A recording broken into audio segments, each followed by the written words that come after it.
Bonjour à toutes et à tous et bienvenue sur le Pompon, le podcast qui s'intéresse au parcours atypique et inspirant des entrepreneurs de Bordeaux et de sa région. Je suis Théo Robache, formateur à la prise de parole en public et entrepreneur soucieux du bonheur des autres, désireux d'aller à la rencontre de profils épatants pour vous partager leurs histoires. Chefs d'entreprise, artistes sportifs, mes invités créent, suivent leurs rêves et vivent la vie qu'ils ont choisie. Je m'intéresse à leur parcours, leurs échecs, leurs réussites, pour vous transmettre cette envie d'entreprendre et de mener une vie qui vous inspire, dans laquelle vous allez vous éclater.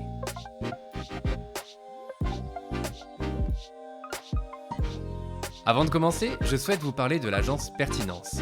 C'est la Dream Team dont vous avez besoin pour développer votre marque, appuyer votre visibilité sur le digital ou encore déléguer votre marketing. Leur talent, c'est d'amener votre entreprise là où elle doit être et elles le font avec brio. Notre point commun, c'est d'accompagner le développement des entrepreneurs et de le faire avec une énergie débordante. Alors allez toquer chez Pertinence de ma part et vous serez reçu par une équipe pleine de peps qui vous conseillera en visant juste pour développer votre activité. Pour ce nouvel épisode, j'ai le plaisir de recevoir Jean-Pierre Papin, une légende vivante du football français. Jean-Pierre est le 3e Français à avoir obtenu le Ballon d'Or en 1991. C'est un emblématique joueur de l'OM, passé par les Girondins, la Belgique, l'AC Milan et j'en passe. On aborde son parcours de sportif et sa célèbre papinade, mais aussi celui d'entraîneur, de commentateur sportif et de président de l'association Neuf de Cœur. Je vous souhaite à toutes et à tous une très belle écoute. Bonjour Jean-Pierre. Bonjour. Merci d'avoir accepté mon invitation.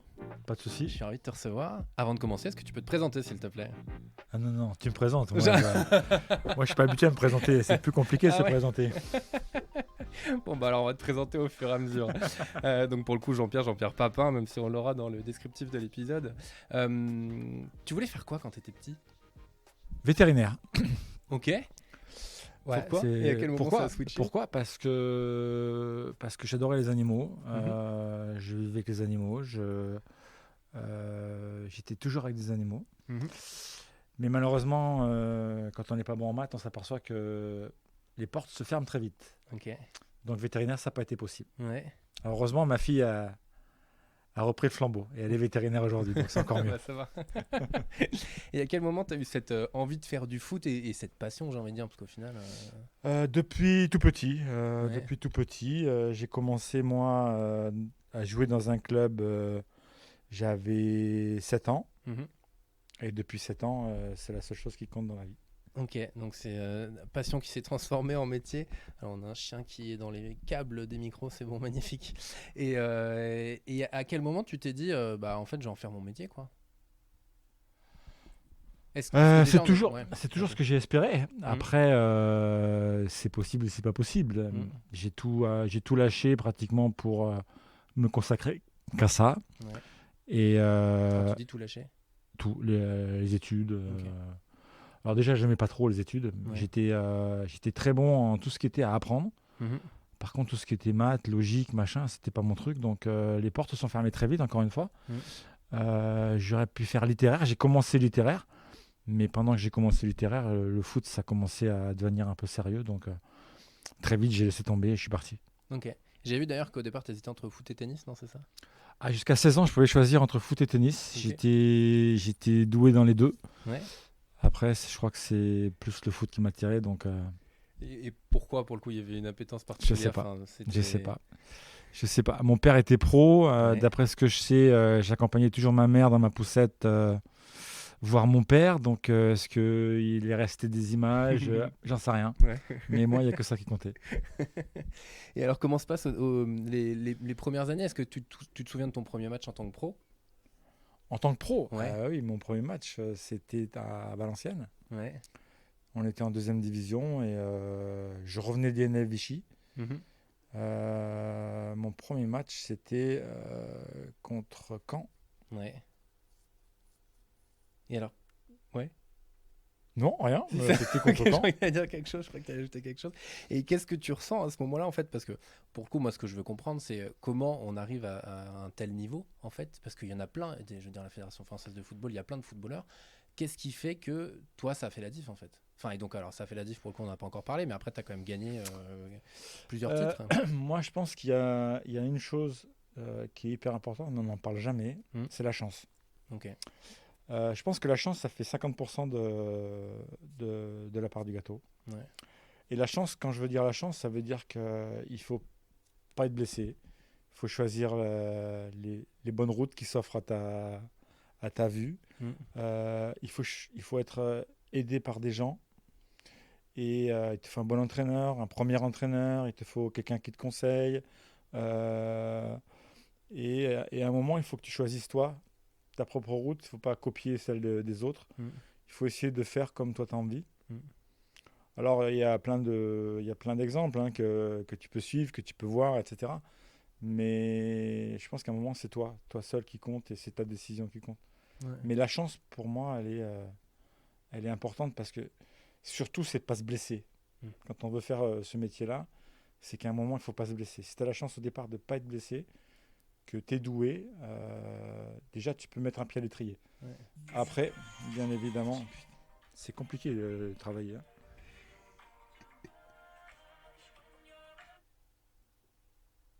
Pardon, c'est chose qui arrive. Je vais éteindre. Il faut de la chance. Et la chance, elle n'est pas matérialisable. Ouais. C'est que si la tuile, elle t'arrive et ça, tu peux pas le quantifier. C'est incontrôlable. Et moi, je me demande quand même si... Enfin, la chance, pour le coup, effectivement, elle arrive, mais tu la provoques quand même, non? Tu la provoques, oui, bien évidemment. Mais t'es blessé. T'as beau provoquer tout ce que tu veux, t'es blessé. T'as le genou en vrac ou t'as des blessures musculaires à répétition. Je pense qu'après, ton rêve, il devient vite réalité, que tu feras jamais rien. Quoi. Mais il faut cette chance-là au départ. Après, tout se construit. Ouais. Tout se construit. Ouais. Et justement, toi, quand tu as commencé, tu t'es dit que tu voulais aller jusqu'où? Est-ce que tu as un objectif à ce moment-là quand tu commences et que tu comprends que tu peux être pro au final et vivre de ça? Ouais, mais c'était pas le but. Le but, c'était juste d'être pro. Ouais. C'était tout ce qui est arrivé après, les titres, les Coupes d'Europe, le Ballon d'Or, l'équipe de France. C'est un plus. Mais quand tu commences à arriver à titiller ce genre de choses, tu veux aller le plus haut possible. Et le plus haut possible aussi, ça paraît haut, mais quand tu montes l'échelle, c'est plus haut que ça en fait. C'est atteignable au fur et à mesure en fait et à force de matchs d'entraînement de tout. En fait, là aussi, moi je parle de chance. La chance, c'est un moment de trouver le club qui va t'emmener là-haut. Ouais. Et moi, j'ai fait des choix complètement barjots à l'époque. Parce que déjà, je suis parti à Vichy alors que j'aurais pu signer dans un club pro Valenciennes en tant qu'aspirant.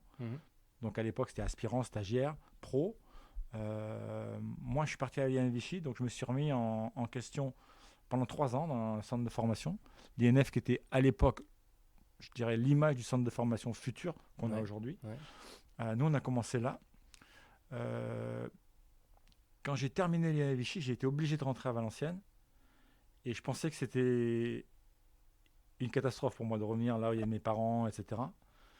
Et finalement, ça a été ma chance. Tu vois, encore une fois, ça a été ma chance parce que je pensais avoir connu le plus dur à l'INF. Et en fait, quand je suis rentré dans ce club que je connaissais déjà, mais que je n'avais pas fréquenté au haut niveau, ce que j'avais fait à l'INF, c'était rien par rapport à ce que j'ai vécu après, quoi. Niveau physique, etc. Pour jouer en deuxième division, c'était très, très difficile. Et finalement, je pense qu'avec l'entraîneur que j'ai eu, qui s'appelait M. Démené, qui était un entraîneur à l'ancienne, un vieux de la vieille, avec que des trucs physiques. Finalement, j'ai appris à connaître mon corps. Ouais. Et à la fin de cette année-là, j'avais déjà beaucoup progressé par rapport à l'année d'avant. Et il y a eu le choix, Belgique ou pas. Ouais. Bruges. Et je suis parti à Bruges. Okay. Alors que 80%, 90% des cas, dans mon cas, aurait choisi ou Lille ou Lens, comme c'était la grande mode à l'époque. Mais moi, je voulais autre chose. Je voulais pas faire comme les autres, en fait. Ouais, je suis très particulier. Moi, quand j'ai des idées, je veux pas faire comme les autres. Et là, c'était juste parce que tu voulais pas faire comme les autres ou il y avait autre chose derrière ça? De partir à Bruges, pour le coup, et de partir de l'autre côté de la frontière? Mais non, mais à l'époque, quand tu as 21 ans, j'avais 21 ans, j'avais 21 ans. Quand tu as 21 ans, que tu as un des plus grands clubs belges qui t'appelle, Un club qui 3 ans avant avait fait une finale de Coupe des Champions à Wembley contre Liverpool, perdu 1-0, c'est-à-dire pas grand-chose. Donc ça veut dire que c'était une équipe qui tutoyait le très haut niveau à l'époque. Ouais. Quand c'est ce genre d'équipe qui vient et que tu vas aller jouer à Lille ou à Lens, même si Lille et Lens au départ c'est première division, tu te dis pourquoi pas, si ça peut commencer un peu plus vite. Et là, il faut que ça parte là. Et je suis parti. Ok. Et je suis parti. Tous tes choix, justement, tu les as fait au feeling à chaque fois? Enfin, j'ai l'impression qu'en fait, c'est à chaque fois un ressenti. Tu te dis, ou est-ce que c'est pour aller contre quelque chose ou pour quelque chose? C'était pour contre quelque chose. Ouais, c'est ça. Contre la vie de mon père, en fait. Parce qu'un jour, moi, j'ai été élevé par ma grand-mère. J'ai été élevé par ma grand-mère, la mère de mon père. Et j'avais avec ma grand-mère une relation qui était très, très, très, très, très forte, parce que comme elle m'avait dit, c'était comme ma mère. Ouais. Et un jour, elle m'a dit, il ne faut pas que tu fasses comme ton père. Mais j'étais petit, je me rappelle, je devais avoir 13-14 ans. Et elle me dit, tu ne dois pas faire comme ton père. Ton père, il a toujours fait les mauvais choix. Elle dit, il aurait pu être professionnel dans un grand, grand club, et il a voulu rester, etc. Il a toujours fait les mauvais choix. Et ce jour-là, tout ce que mon père m'a dit, j'ai toujours fait l'inverse. Ok. C'était, voilà. Et même quand, à un moment, c'était même pervers, c'était quand je ne savais pas, c'est-à-dire que moi, je doutais, j'allais voir mon père, je lui demandais, tu ferais quoi à ma place? Et quand il me disait oui, je faisais non. Mais c'est terrible, mais voilà. Non, mais c'est comme ça. Ok. Et donc là, pour la Belgique, il t'a dit de pas y aller, t'y allais. Voilà, il m'a dit, il n'y a jamais un Français qui a réussi. Et je dis, je vais partir. Ah ouais, donc en plus, le challenge en plus. Ah oui, non, mais en en plus, en fait, sur l'histoire, il avait raison. Mais à partir du moment où il me disait non, moi, il fallait que je dise oui. Et bon, pour le coup, Bruges, ça s'est plutôt bien passé. Ah non, très bien bien passé. passé. Extraordinaire. Bruges, ça a été extraordinaire. Et tu vois, là, quand je te dis chance, cette année-là, il y en a eu 2 fois. Quand je suis arrivé, alors même à Valenciennes, quand j'ai choisi Valenciennes, c'était un peu à contre-cœur. Mais quand je suis rentré, la plupart des joueurs, je les connaissais, puisque j'avais que 3 ans auparavant dans les équipes jeunes. Et je me retrouvais avec mes potes, etc. Donc ça, c'était bien. Mais quand je te parle de chance, c'est que quand on m'a pris à Valenciennes, je n'étais pas fait pour être titulaire. Okay. Et il y avait le capitaine de chez nous, qui s'appelait Moustapha Meri, qui était marocain, qui est parti faire les Jeux Olympiques. C'était à Montréal, je crois. À Montréal. Et une fois qu'il est parti, je suis rentré, je ne suis plus jamais sorti. Je vais à Bruges l'année d'après. Là aussi, j'arrive comme un second couteau, si tu veux, puisque tout jeune, etc. Et en face de moi, j'avais un joueur qui était numéro 9 de l'équipe de Belgique, qui s'appelait Willy Wellens. Et quand je suis arrivé, il s'est pété les adducteurs. Okay. Il en a pris pour 4 mois. Je suis rentré, je ne suis plus jamais sorti. Et la dernière chose, parce que celle-là, elle est importante, c'est que cette année-là, à la fin de la saison, il y a la Coupe du Monde au Mexique. Et j'aurais jamais dû faire partir des 23. Parce que j'avais jamais joué en France. J'avais une sélection en équipe de France. J'en avais 5 en espoir. Mais championnat de France, je ne savais pas ce que c'était. José Touré s'est pété le croisé le dernier match championnat et j'étais 23e. Comme quoi, je pense que la chance, mais on n'en parle jamais parce que c'est quelque chose en fait qui est tabou chez nous. C'est-à-dire, la chance, ça n'existe pas. Quand tu dis chez nous, chez les sportifs? Chez nous, les footballeurs. Vous footballeurs. Et je pense que la chance, quelque part, c'est un truc qui est très, très, très particulier selon les uns et les autres. Après, c'est aussi la loi de l'attractivité, c'est le positif apporte le positif. Donc, quand j'imagine, quand tu travailles, quand tu te bouges, bah, forcément, la chance te sourit aussi, non? Normalement, oui. Ouais. J'ai pas de certitude, mais normalement, oui. Non, si on peut pas, je suis pas sûr qu'on puisse en avoir, mais effectivement, parce que j'avais vu en préparant l'interview que pour le coup, tu étais un bourreau de travail, enfin, que tu t'es énormément entraîné. Moi, j'aime ça en fait. Ouais.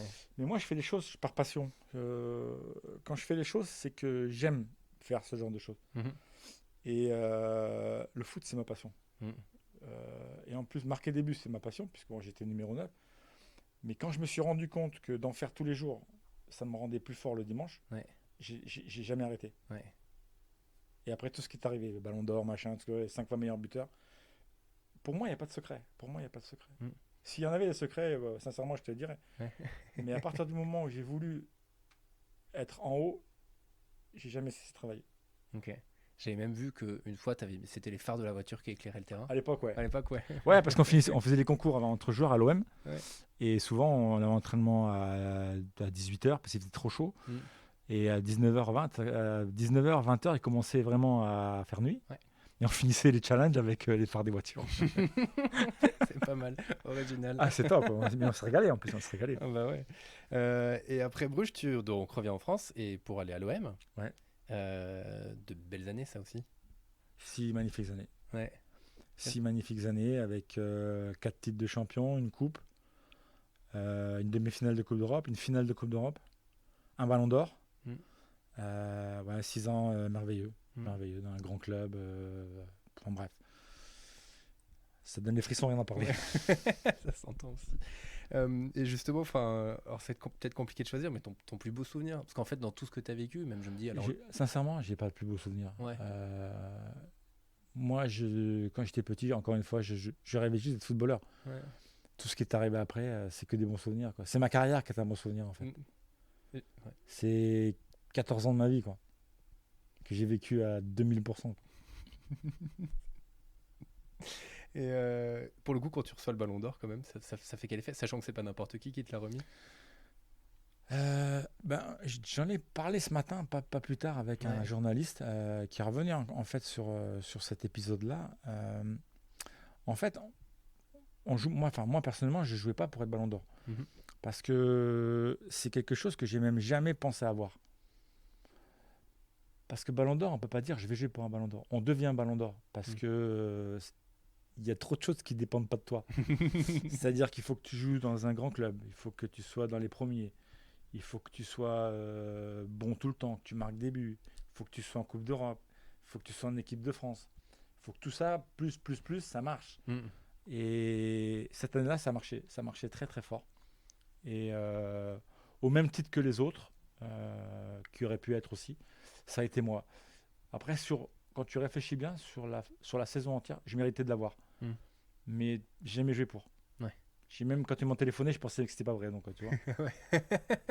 Le canular, vous êtes sûr là? Vous précisez bien? C'est ça, exactement. Génial. Et après, alors, c'est vrai que pour le coup, l'OM, il y aura beaucoup à raconter, mais il y a tellement de choses à raconter que je vais essayer de ne pas rester trop longtemps à chaque fois. Mais après, comment tu fais tes choix déjà pour aller dans d'autres clubs? Parce qu'après, tu pars à Milan. Tu pars à Milan puis au Bayern. Comment là aussi tu fais tes choix? Pourquoi tu vas vers ces clubs-là? Il se passe plein de choses aussi, j'imagine. C'est pas que de toi, c'est ce qu'on vient de proposer ou des portes qui s'ouvrent. C'est un peu tout. D'avoir une carrière, c'est court. Quand on te propose des choses, il faut bien réfléchir. Après l'étranger, moi j'avais déjà fait, donc j'étais pas surpris. Où j'étais surpris, c'est quand tu as le Milan AC qui à l'époque est le plus grand club d'Europe qui vient te chercher. Tu peux pas refuser, quoi. C'est aussi simple que ça. Ouais. Et puis moi, quelque part dans un coin de ma tête, j'avais un vieux rêve de jouer avec Marco van Basten. Okay. Donc je me disais que ça pouvait être un duo qui était non seulement complémentaire, mais hyper efficace. Et voilà, donc ça plus ça, je suis parti très vite en fait. Ouais. Et justement, quand tu jouais avec lui, et aussi j'avais vu quand tu jouais avec Platini pour le coup, il se passe quoi en toi? C'est quoi? C'est de la fierté? Qu'est-ce que tu ressens à ce moment-là? C'est juste la fierté du travail accompli. Tout à fait. Ça paraît tout simple à dire, mais en fait. Tout simplement. Tout simplement. Tu réalises tes rêves en fait. Moi j'ai réalisé mes rêves. Donc, je trouve que c'est un privilège dans la vie. C'est clair. Mais c'est parce que tu l'as bien identifié pour le coup. Et après, mais c'est ce que je voulais. Mais il y a beaucoup de gens qui veulent des choses qui n'y arrivent jamais. Donc moi j'ai voulu ça, j'ai réussi à avoir ça. Donc j'ai vécu mes rêves. Et voilà, ça c'est un vrai privilège. Ce qui a fait la différence, c'est quoi alors? C'est la persévérance? Entre autres. Alors tu parlais de chance, oui, il y a de la chance. Mais ça c'est sûr, mais toi tu ne me l'enlèveras jamais. D'abord, clairement. Pour moi, ça fait partie de l'équation. Donc, non, après il y a les bons choix de club. Et puis après il reste les performances, quoi. Donc si tu arrives à rester quand même 10 ans avec en étant tout là-haut, je pense que c'est pas mal. Alors, je ne suis peut-être pas resté 10 ans parce que le Bayern, j'étais 14 mois blessé, donc ça a été beaucoup plus compliqué. Mais quand je suis revenu au Girondin, je suis resté quand même en haut. Et puis après c'était fini, quoi. Après, je savais que c'était fini. Ok. Et tu vis comment justement ce moment? Est-ce que tu te prépares à... Enfin, plus ou moins, j'imagine. Personne n'est prêt à ça. Bah, c'est ça, ouais. Personne n'est prêt à ça. On a tellement vécu à 200 à l'heure pendant 15 ans que le jour où... mais on m'avait prévenu, mais le jour où tu sais que ça se termine... Alors, il y a deux choses. Quelque part, tu es content parce que tu sens... Quand on se connaît bien, on sent qu'à un moment, c'est Mm. fini. On est fatigué, on a des douleurs qui arrivent de plus en plus souvent, qui sont récurrentes, qui sont difficiles même à admettre. Mm. Mais bon, ça c'est comme ça. Non seulement c'est la vieillesse, mais c'est la carrière qui fait que ça devient comme ça. Mais c'est Jeannot Tigana un jour qui m'avait dit, il m'avait dit, tu verras, un jour, tu vas te lever le matin et tu vas pas envie d'avoir l'entraînement. Ok. Et ce jour-là, ce sera le début de la fin. Ouais, c'est ça. Et tu sais quoi? C'est exactement ce qui s'est passé. Ok. C'est exactement ce qui s'est passé. À un moment, je me levais le matin et j'avais pas envie de m'entraîner. Mhm. Par contre, j'avais envie de jouer, Mm. mais pas de m'entraîner. Et je me suis très vite rendu compte que l'un sans l'autre, c'était pas possible. Ouais. Même si je le savais déjà, je me disais avec l'expérience, machin, je vais aller faire un peu moins, voilà, mais je vais jouer le dimanche, je vais être bon. Mm. Et en fait, non, c'est pas possible. C'est-à-dire que où tu vis à 200% et tu fais ton métier à 200%, si tu le fais à 100%, ça suffit pas. Ouais. Et ça, t'as mis combien de temps entre le moment justement où ce matin-là tu te lèves, il se passe ça, et le Une moment où année. t'arrêtes? Une année? Ouais, Ok. une année. Et justement, t'es pas prêt, mais tu le vis comment alors? Parce que c'est quand même une grosse page qui se tourne. Même si après t'es resté dans le foot et on va en parler, mais. Ouais, c'est une grosse page qui se tourne, mais tu crois pas que ça va arriver, quoi. Tu penses toujours qu'il va y avoir un rebond, mais en fait non. Et puis plus le temps passe, et plus tu te rends compte que la fin est proche. Mm. Mm. Et donc la fin est arrivée, et j'ai mis 3 4 mois à rien faire. Ça m'a fait beaucoup de bien. Ça m'a fait beaucoup de bien. Et un jour, un ami à moi est venu me voir et m'a dit, écoute, moi j'ai un petit club qui joue en première division de district. Il fait, viens jouer avec nous. Alors je me suis renseigné, première division de district, ouais, c'est un peu compliqué. Et finalement, je suis allé tous les matchs pendant Ouais. 3 ans. Ouais. J'ai dû marquer allez, 100, 150 buts en 3 ans. Mhm. On est monté 3 fois. Et j'ai pas loupé un match. Ok. Et même quand on allait dans les bleds les plus perdus, dans le Médoc, dans le Langonnet, etc., j'allais partout. Mm. Et je me régalais. Et tu sais quoi, le pire, c'est que et les gens venaient en nombre. Ouais. Mais des gens ont fait des recettes. Et je parlais Fumel. Un jour, Fumel m'appelle, me dit, Monsieur Papin, vous venez? Bah oui, je dis, bien sûr, je viens. Parce qu'on a des demandes de partout. Il y avait 1600 personnes. Ah ouais. Ils jouaient devant 20 personnes avant. C'est énorme. Et donc ça a été une belle aventure Mhm. de fin de carrière, en fait. Ouais. Parce que je me suis régalé. Je me Mhm. suis régalé. Mhm. J'ai pris un pied pas possible. Et là, je me suis permis d'aller jusqu'au bout. Ouais. C'est-à-dire que le jour où j'ai arrêté après, je ne pouvais plus. Je pouvais plus. Et justement, en tant que joueur, toi, tu l'as ressenti comment la ferveur populaire, j'ai envie d'appeler ça comme ça, parce que pour le coup, le foot rassemble quand même énormément. Et pour le coup, j'ai une petite anecdote drôle, mais j'ai interviewé Christian Maviel sur un autre podcast, qui est le gérant de Cacolac. Pour le coup, on a parlé de toi sur le podcast, Bah parce ouais, qu'au Guignol de l'info, j'imagine. donc il te dit merci, voilà. Je sais, il me l'avait dit déjà. D'accord.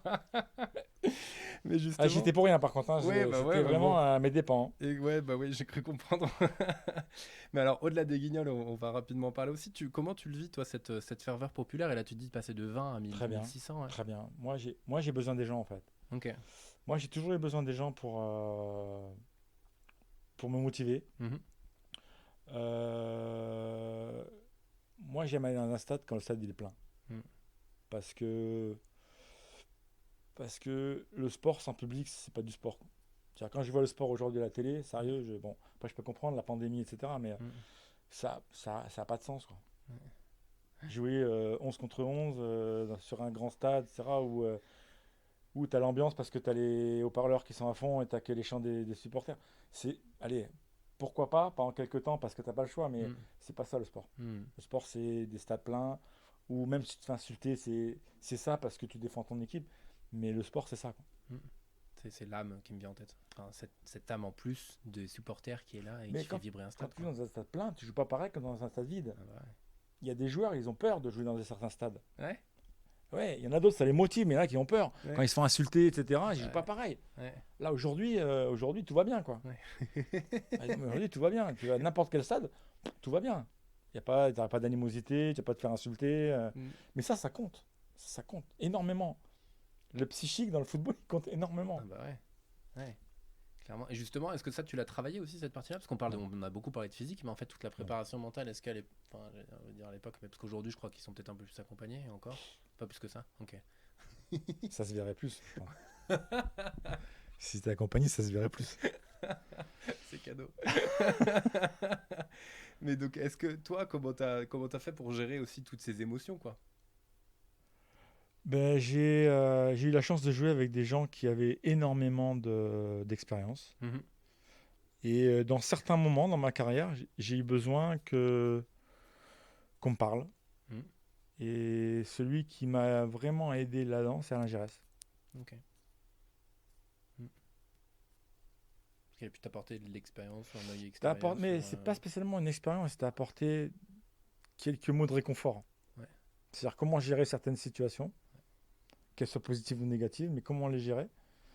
Et à partir du moment où j'ai su certaines choses, j'ai fait les choses différemment. Mhm. Et après une fois que tu as mis le doigt dans le système, c'est fini après. Ouais. Une fois que tu as réagi la première fois, que tout va bien, tu vois, c'est fini. Mhm. Mais je pense qu'à un moment, on a besoin de profiter de l'expérience des autres pour que la tienne, ça en profite. Mhm. Et c'est ce qui m'est arrivé en fait. C'est que il y a eu Platini sur quelques trucs, il y a eu Alain Giresse. Et le dernier, ça a été Bernard Tapie. Mm. C'est que lui, il n'était jamais avare de donner des conseils. Même si quelquefois, tu n'avais pas envie de les entendre, parce que en tant que président, tu n'as pas envie de les entendre. Mais à moi, il m'a toujours donné des bons conseils. Ok. Et cette relation avec Bernard Tapie? Enfin, c'est toutes ces années passées à l'OM, parce que bon, il était. Il a été mon père pendant 4 ans. Ok. C'est à peu près ça. Ça veut Ce tout qui dire. veut dire que la relation, elle était très, très forte. Mhm. C'est beau. On n'a pas beaucoup parlé de l'équipe de France encore. Ouais. Tes années en équipe de France, ça fait quoi de porter le maillot? Est-ce que ça fait une différence par rapport à quand tu portes le maillot d'un club? C'est complètement différent. Ouais. C'est complètement différent. Rien que le fait déjà de jouer avec la Marseillaise au départ, c'est complètement différent. Alors, il y en a qui font pas attention, mais moi, à chaque fois que je suis rentré chez la Marseillaise, j'avais des frissons, j'avais les poils qui étaient hérissés. Ça me faisait vraiment quelque chose. J'étais vraiment touché à chaque fois. Euh, et ça m'a plutôt bien réussi. Mm. Est-ce que tu peux nous expliquer pour ceux qui ne savent pas forcément ce qu'est que la papinade? La papinade. La papinade, c'est la reprise de volée acrobatique. Yes. Voilà, voilà, c'est aussi simple que ça. Aussi simple que ça. Alors pourquoi la papinade? Parce qu'à un moment, pratiquement un match sur deux, il y en avait une. Et c'était des buts assez exceptionnels en fait. Ouais. Voilà, et c'est resté. C'est resté. Et il y a quelqu'un, pour le coup, enfin, c'est resté, ça a évolué, pour le coup. Qui est-ce qui a employé le nom de la papinade pour la première fois? C'est un journaliste de Marseille qui s'appelle Alain Pécheral, Mhm. qui... C'était le match contre le Racing, je crois. Ouais. Ça devait être la troisième ou quatrième. Et lui, il a sorti encore une papinade. Et voilà, et c'est resté. Et c'est resté. C'est dans le dictionnaire du football maintenant. C'est génial quand même. Ouais, c'est top, C'est franchement. à la fois rigolo et génial, quoi, pour le coup. Ouais, c'est rigolo. Et puis, c'est une reconnaissance, quoi. C'est Bah une ouais. reconnaissance, puis c'est une vraie fierté. Mm. Quand tu entends dans les matchs une papinade aujourd'hui, c'est magnifique, quoi. C'est clair. Ça veut dire que tu as laissé quelque chose, c'est déjà pas mal. C'est ça, ce que j'allais dire, c'est une belle réussite, une preuve aussi de réussite, Tout que à fait. ce soit devenu un mot courant, enfin pour le coup, dans... Mais ça l'est, Ça l'est, c'est devenu. dans l'univers Ouais, du c'est foot, quoi. devenu. C'est génial. Après la fin de ta carrière, pour le coup, tu passes de l'autre côté. C'est à la fin de la carrière de sportif professionnel. Pourquoi passer de l'autre côté et devenir entraîneur en fait? Parce que je pensais que c'était la suite logique. Ouais. C'était la suite logique. Euh, J'aime le foot. Mhm. J'aime le foot.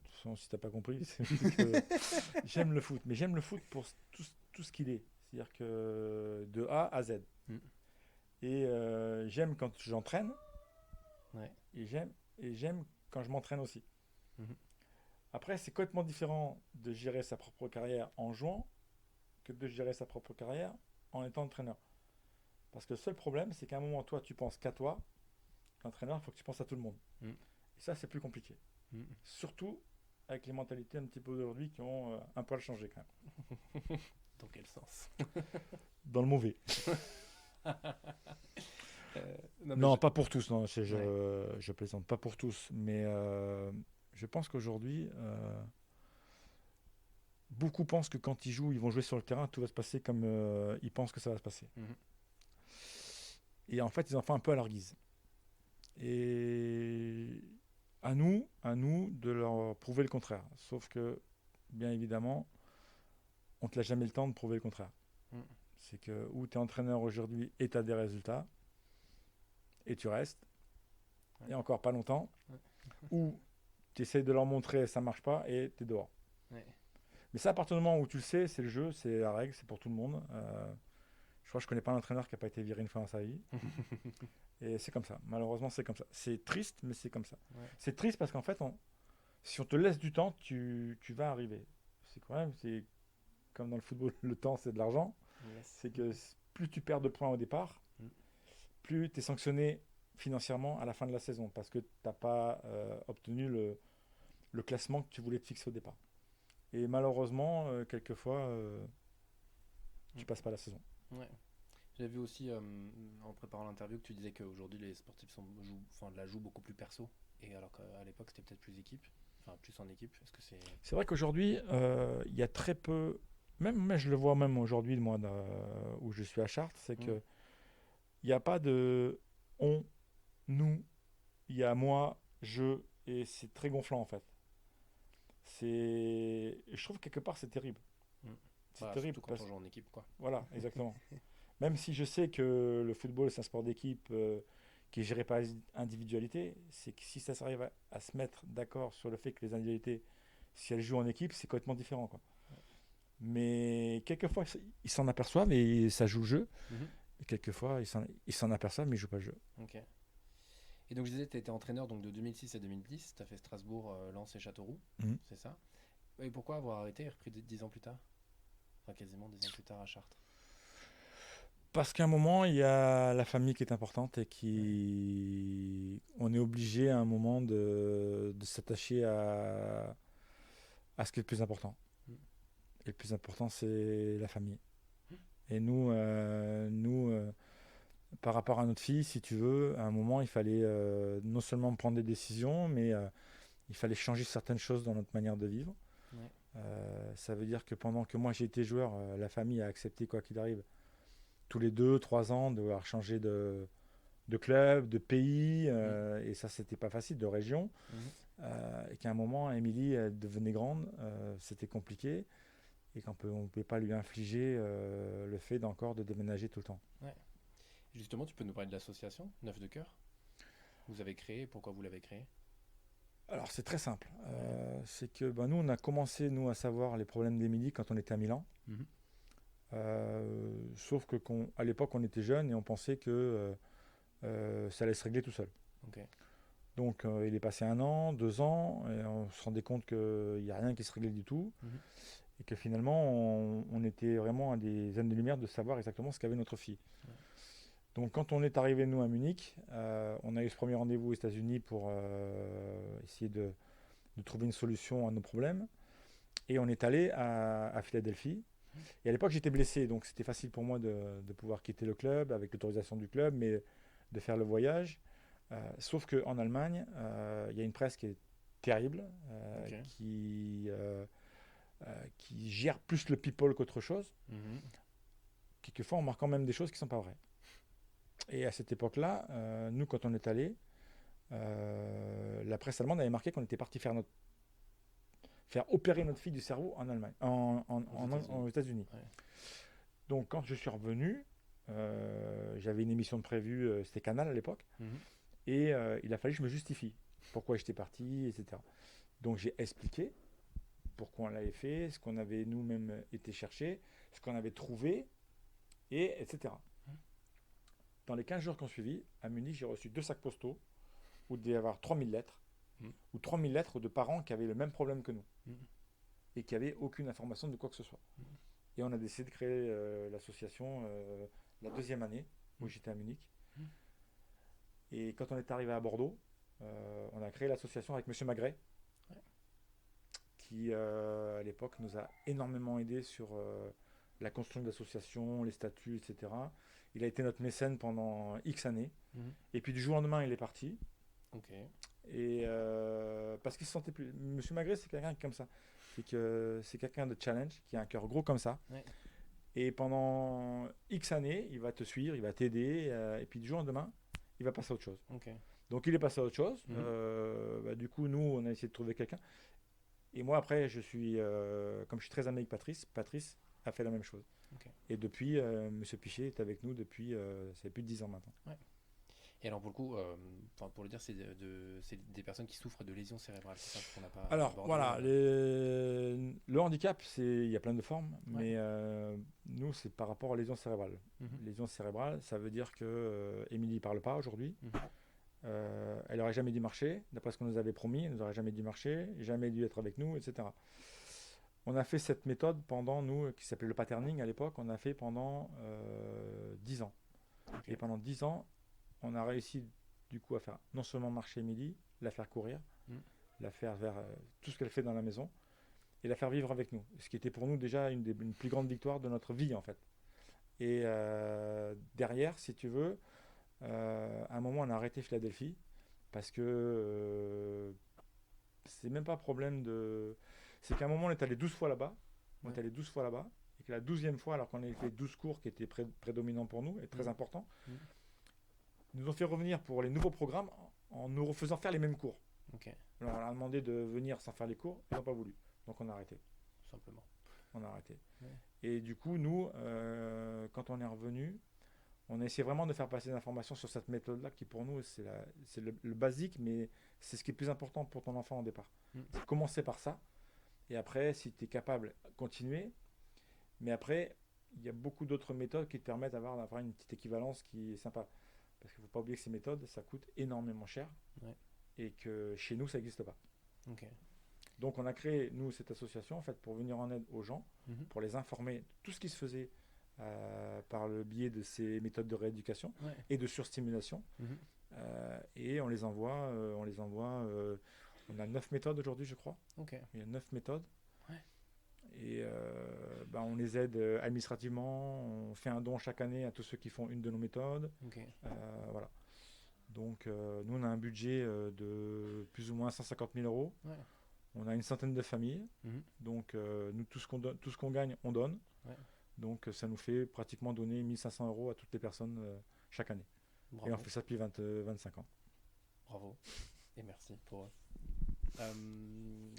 je parlais tout à l'heure aussi... donc tu as arrêté ta carrière d'entraîneur à un moment donné dans les années 2010, mais tu avais déjà commencé le fait de être commentateur sportif, le commentaire sportif, on peut dire ça comme ça. Qu'est-ce qui t'a amené là-dedans? Une proposition, t'y allais? Comment ça se passe? Encore une fois, c'est une facette du football. Donc il y a jouer, il y a entraîner, il y a commenter. Et moi, en fait, ce que j'aime dans le commentaire, c'est essayer de positiver les choses. C'est-à-dire de faire comprendre aux gens que on peut se tromper, c'est humain, et je suis pas là pour détruire tel ou tel geste, même si quelquefois tu dois dire que c'est pas bien, mais je suis pas là pour critiquer. J'aime pas les critiques, j'aime pas les polémiques, et j'essaye en fait de mettre en avant les joueurs, même quand je sais que c'est moyen ce qu'ils font. J'essaye quand même d'essayer que les gens ils comprennent qu'on ne peut pas toujours être à 100%, etc. Et voilà. Et je pense que ça a plu. Ça a plu, la façon dont moi je faisais ça. Et ça fait maintenant, ça fait un paquet de temps. Ça fait 12 ans, je pense que je suis commentateur. J'aime pas le terme, je sais plus. Commentateur. Consultant. Bien vu. Consultant. On va l'aborder sous un autre. Voilà, consultant. Et tu t'éclates toujours autant à commenter les matchs? Parce que pour le coup, tu as fait TF1, France Télévisions, RTL, Canal+, Direct 8, et maintenant tu es sur beIN Sport. Ouais, ça me plaît, Ça me plaît parce que... Chose que je faisais pas avant, maintenant j'essaye de comprendre pas mal de choses. Avant, je regardais, j'expliquais, mais maintenant, j'essaie de comprendre des choses. Et ça me sert, en fait, mon rôle d'entraîneur d'aujourd'hui. Ouais. Ouais. Non pas que je copie, mais Tu t'inspires de ce qui fonctionne le mieux. voilà, je copie pas, je m'inspire. C'est pas pareil. Grosse C'est pas nuance. pareil. Et alors, enfin, j'imagine, mais tu regardes peut-être pas tous les matchs, mais t'en regardes beaucoup. Alors, Enfin, sincèrement, pendant ouais. un temps, je regardais beaucoup de matchs. Ok. Ça Maintenant, je représente peux quoi, plus. beaucoup de matchs? Ouais, il m'est arrivé de regarder 3, 4 matchs dans la journée. Ah oui, on est sur. Maintenant, je peux plus. Ouais. Maintenant, si je regarde un tous les semaines, c'est bien. Ok. Ah oui. Ah oui, non, mais bon, en ce moment, en fait, ce que j'aime bien, c'est pas regarder les matchs entiers, c'est regarder. Moi, je suis très multiplex. Ok. C'est-à-dire que moi, finalement, ce qui m'amuse, c'est regarder les buts. Ouais. Donc, dans les multiplex, à un moment, quand il n'y a pas toujours des buts tous les 5 minutes, mais tu as des actions qui sont vachement intéressantes. Mhm. Et souvent, les bonnes actions, elles sont toujours repassées. Mhm. Donc, on s'arrête, on revient, etc. Mais dans les multiplex, ça vit, en fait. Ouais. Qu'un match, ça entend, tu vas regarder des matchs. Bon, quand tu as des buts, c'est parfait. C'est cool. Il y a du spectacle. Mhm. T'as un match, tu passes 0-0. Tu dis. Et autant avant, ça m'était égal. Que Ouais. maintenant, j'ai besoin de faire autre chose. T'en as vu quelques-uns, quoi. C'est bon. Et t'es aussi depuis 2020 l'un des ambassadeurs de la Ligue de football professionnel. Ouais. Ouais. En quoi ça consiste? Ben, c'est faire connaître le football qui était la L1. Ouais. Parce que c'est la L1. La Ligue, c'est la L1. Mhm. Parce qu'en fait, on s'aperçoit qu'on est raillé par beaucoup de pays étrangers. Ok. Mais aujourd'hui, c'est en train de changer un petit peu parce qu'on est un championnat quand même qui est plus ou moins attractif. Mhm. Et quand tu regardes aujourd'hui, le sponsor de la L2, Ouais. c'est un sponsor italien qui s'appelle BKT. Mhm. Et le rôle de la Ligue, c'est de promouvoir ce football. Et on est 4-5 ambassadeurs. Ouais. Et sincèrement, se retrouver tous ensemble, quelquefois, c'est bien parce qu'on reparle aussi du bon vieux temps. Mais on est là aussi pour montrer aux gens que ce football-là, il est très très intéressant. Mhm. Mhm. Et pourquoi justement il est pas encore suffisamment mis en avant ou pas encore Non, mais on regardé est trop ou... raillés. Ok. Nous, on est aujourd'hui le pays qui ne gagne pas la Coupe d'Europe, quoi. Ouais. Quelque part, en fait, c'est ça. Ouais. Ça va peut-être changer ce soir, mais on verra. Réponse dans quelques instants. On aura déjà la réponse quand le podcast sera publié, C'est mais, sûr, c'est sûr. mais non, on verra tout à l'heure. Est-ce que tu peux nous parler du foot golf aussi? J'ai découvert ça, que tu étais un ambassadeur. Alors, foot golf, j'ai été ambassadeur du foot golf au tout départ, en fait, Ouais. avant qu'ils créent la fédération, Ok. parce que ça m'amusait. Ouais. Ça m'amusait. J'ai Donc en été fait, c'est un invité. ballon de foot qu'on doit mettre dans des trous comme En fait, enfin, vraiment, tu vas sur un parcours de golf. Ouais. Tu vas sur un parcours de golf. Tu as le même parc qu'un golf, Mhm. mais tu joues avec les pieds. Ok. Et devant le green, tu as un trou pour mettre un ballon, Mhm. et tu dois le mettre avec le pied. Why not? Oui, non, mais en fait, c'est vachement ludique. Ouais. C'est vachement ludique parce que ça te permet de t'ajuster sur pas mal de choses. Ça te Mhm. permet de travailler ta frappe, ça te permet de travailler ta technique. Mhm. Et dans un autre état d'esprit, en fait. Mhm. Tu es sur un golf, C'est sympa, et sincèrement, c'est très sympa. clairement. Tu vois, pendant la pandémie, nous, il y a 3 semaines, Ouais. j'avais mes joueurs qui étaient sincèrement plus démoralisés par rapport à la situation, tu meurs. Et comme on s'entraîne une fois tous les 15 jours, Mhm. une semaine, on s'arrête une semaine, on reprend une semaine, jusqu'à fin mai, à un moment, j'ai décidé d'appeler mes collègues du foot golf et de voir ce qu'il y avait dans la région. Il y en avait un à Orléans à côté. Et on est allé faire un parcours de foot golf et ils se sont régalés. Mhm.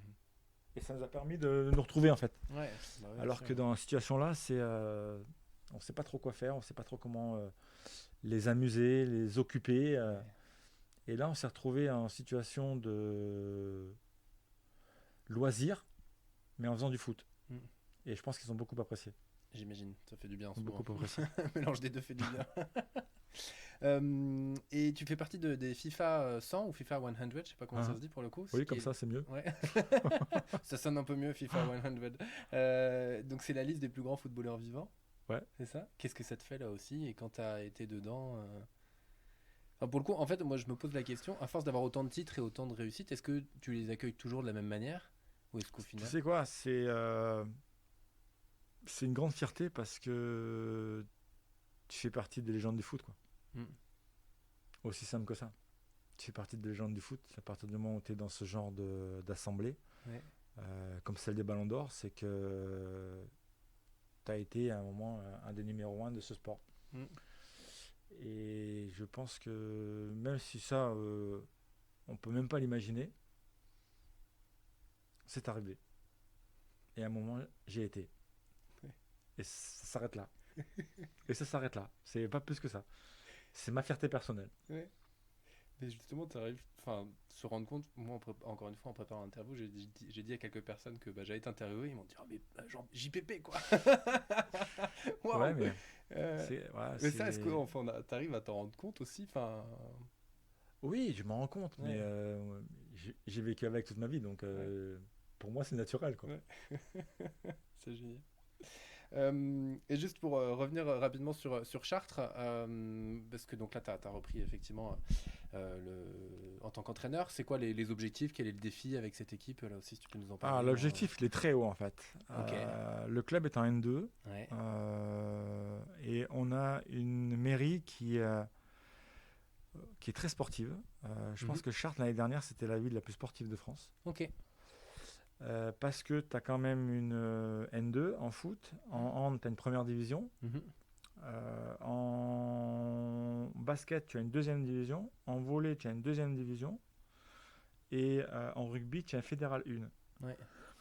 Tu as un champion du monde d'échecs. Ok. Et tu as fait une finale de Coupe d'Europe de tennis de table. Ouais, donc il y a du sportif à Chartres. Ouais, il y a énormément de sportifs. C'est une ville très sympa. Et l'objectif de la mairie, c'est de monter en L2 dans les 3 ans. Ok. Avec la construction d'un stade, d'un centre d'entraînement, à partir du moment où tu es monté au niveau supérieur, c'est-à-dire pour nous national. Donc c'est un très très beau challenge. C'est un très très beau challenge. Très compliqué mais très beau. Ouais, c'est ça qui t'a attiré pour le coup. Moi j'ai besoin d'avoir les objectifs hauts. Ouais. En plus, le président c'est quelqu'un que je connaissais, qui était joueur de foot aussi, qui s'appelle Gérard Soler. Ouais. Et voilà, donc on fait un bon couple et j'espère sincèrement que dans les 2 ans, on sera monté au moins au-dessus déjà. J'espère pour vous aussi. Pour le coup, il y a aussi l'appli Rematch. Est-ce que tu peux là aussi en parler? Rematch. Ouais. Rematch. En fait, il y a quelques années, j'avais créé avec un copain le plus beau but. Le plus beau but. Yes. Et ça marchait très bien. Seul problème, c'est que niveau technologie, on n'était pas au point. C'est-à-dire qu'à l'époque, il fallait filmer les buts, rentrer à la maison, le mettre sur l'ordinateur, la sortir, l'envoyer, etc., etc., etc. Aujourd'hui, avec Rematch, eux, ils ont simplifié les possibilités. C'est-à-dire que tu as ton téléphone, tu filmes, t'arrêtes, t'envoies direct. Easy. Voilà. Et surtout, ce qu'ils ont apporté, ils ont apporté la machine à remonter dans le temps. Moi, j'appelle ça comme ça. C'est-à-dire qu'à partir du moment où tu prends ton portable, que tu n'as pas encore appuyé, le téléphone a déjà enregistré les 5 premières secondes d'avant. Ok. C'est-à-dire qu'à un moment où tu appuies sur on, 5 secondes avant, tu as déjà l'action qui est en cours. Ok, cool. Ah non, mais c'est fabuleux. Oui, c'est fabuleux. Parce qu'effectivement, souvent on appuie au moment où on se dit, oh, il est en train de se passer quelque voilà, chose. Mais là quand tu appuies, tu as les 5 secondes d'avant qui sont déjà enregistrées. Yes. Et ça, c'est magique. Okay. Et donc, en fait, on leur a donné le droit de reprendre en fait, l'idée qu'on avait. Donc, ça s'appelait Rematch. Et depuis, ils font que grimper, quoi. Depuis, ils font que grimper. C'est 5 petits Bordelais qui sont hyper doués en technologie. Yes. Et qui sont adorables. Et puis, ils aiment le foot. Ouais, donc, Et je dis rien, mais ils aiment le sport parce que rematch, c'est pas que le foot. T'as le rugby, t'as le hand, t'as le basket. Et moi, je trouve ça génial. Ça génial que autant de personnes arrivent à se filmer, envoyer. Moi, je trouve ça génial. Ouais. Et le football amateur, il faut pas oublier qu'on vient tous de là. Ceux qui l'ont oublié, c'est qu'ils n'ont rien compris. Mais on vient tous de là. Et à un moment, c'est bien d'y retourner. Là, dans la tête, c'est bien d'y retourner. Ouais, carrément. Est-ce que tu aurais un conseil à donner à celles et ceux qui nous écoutent ? L'idée, c'est alors moi du podcast, c'est de donner envie d'entreprendre et de montrer qu'on peut vivre de sa passion et aller au bout et réaliser ses rêves. Qu'est-ce que tu as envie de leur dire ? Moi, je dirais que il faut toujours croire en soi. Il faut toujours travailler plus que les autres. Si on veut réussir, il faut travailler plus que les autres. Que douer, ça suffit pas. Mais qu'il faut se faire plaisir. Je pense que le vrai remède, il est là. Il faut se faire plaisir. Quand on se fait plaisir, on arrive à faire beaucoup de choses qui paraissent même impossibles des fois. Yes. On arrive à la fin tranquillement de cet échange. Est-ce qu'il y a quelque chose sur lequel tu aimerais qu'on revienne ou qu'on n'a pas abordé et tu dis... Alors pour le coup, des choses abordées, j'aurais pu en aborder beaucoup plus, mais il y a le temps qui nous C'est ton problème, hein, c'est pas le mien. Mais est-ce qu'il y a quelque chose tu dis, Non, je pense qu'on a fait le tour de plein de choses, quoi. En tout cas, merci beaucoup Jean-Pierre, c'était avec un plaisir d'échanger avec toi. Avec grand plaisir. Et encore bravo et merci pour... alors pour le coup, moi je suis né en 92, donc j'ai pas vu tous tes matchs en direct, on va se l'avouer. Mais merci pour toutes les émotions que les sportifs ont eues. Plaisir pour moi. À très bientôt. Salut, merci. Merci à tous pour votre écoute. Et bien voilà, JPP, la papinade, l'un des rares ballons d'or français sur le pompon. Un grand merci à Ilona pour cette mise en relation. De la chance, beaucoup de travail et y croire, toujours croire en sa bonne étoile, c'est ce que je vais retenir de cet échange passionnant. On se retrouve la semaine prochaine pour un nouvel épisode du Pompon et surtout, d'ici là, échangez avec un maximum de monde et prenez soin de vous.